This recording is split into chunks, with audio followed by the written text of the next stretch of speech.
ঘরে বসে ঘরের জিনিসপত্র দিয়ে আজ আমি স্কিন কেয়ার করব। সো হ্যালো এভরিওয়ান, হাই, আমি কোয়েল। আর ভিডিওটা যদি ভালো লেগে থাকে তাহলে চ্যানেলটাকে অবশ্যই সাবস্ক্রাইব করো। সো ভাবলাম বাড়িতে যেহেতু একটু টক দই আছে, তাহলে একটা কিছু বানানোই যাক স্কিনের জন্য। তো সবার ফার্স্টে আমি একটা পাত্রে টক দইটাকে নিয়ে নিয়েছিলাম। আর টক দইটা থাকে একটু না জল জল ছেড়েছিল, যদি এটাতে কোনো সমস্যা হবে না।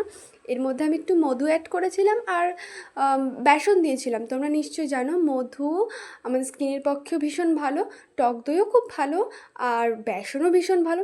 তারপরে এটাকে আমি ভালো করে ফেটিয়ে নিয়েছিলাম, যদি পরে এর মধ্যে আমি একটু হালকা 1 চিমটে হলুদ অ্যাড করেছিলাম। তারপর আমার পেস্ট রেডি।